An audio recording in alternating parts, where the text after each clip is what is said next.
அன்பிற்கினியவர்களுக்கு வணக்கம். தஞ்சையிலிருந்து உங்கள் வி சிவா. இந்த பூவரசு தொகுப்பு 1996ஆம் ஆண்டு என்னால் வெளியிடப்பட்டது. இந்த பூவரசு மலரில் 23 சிறுகதைகள், அதாவது இதழ்கள் இருக்கின்றன. ஒவ்வொரு இதழ்களும் ஒவ்வொரு சிறு சம்பவங்களை அடிப்படையாக வைத்து எழுதப்பட்ட சிறுகதைகள். இதில் ஒவ்வொரு கதைகளாக உங்களுக்கு நான் தரலாம் என்று இருக்கிறேன்.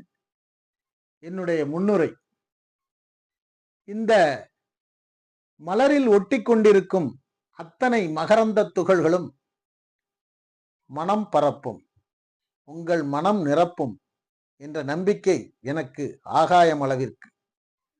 சிறுகதைகளில் கற்பனைகளை விட யதார்த்தமே நிரம்பி இருக்க வேண்டும் என்ற என் எண்ணத்தின் விளைவு இந்த பூவரசு மலர் பூத்தது.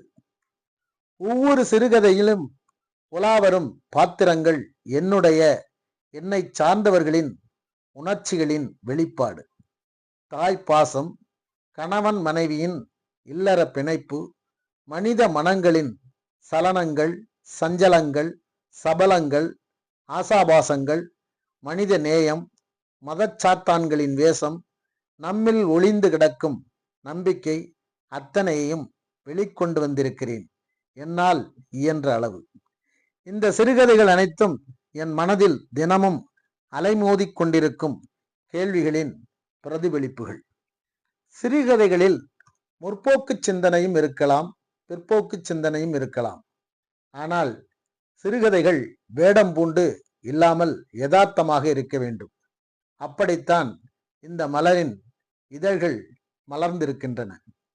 இந்த நேரத்தில் என் சிறுகதைகளை இதுவரை பிரசுரித்து என்னையும் அங்கீகரித்த தேவி, பாக்யா, இதயம் பேசுகிறது, சூப்பர் நாவல், உதயம், தினத்தந்தி, தினகரன், மாலை முரசு, தினபூமி மலர்களுக்கு இந்த பூவரசு மலரின் பனித்தூவல்கள்.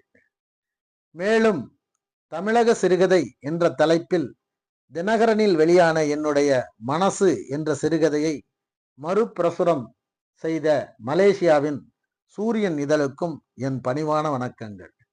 எல்லாவற்றிற்கும் மேலாக என்னை வெளிச்சத்துக்கு கொண்டு வந்து இந்த பூவரசு மலரை மனம் பெறச் செய்த ஸ்ரீ துர்க்கை பப்ளிகேஷன்ஸ் நிறுவனத்திற்கு நான் என்றென்றும் கடமைப்பட்டுள்ளேன். உங்கள் ஆதரவோடு மீண்டும் சந்திப்போம். தஞ்சை வி சிவா.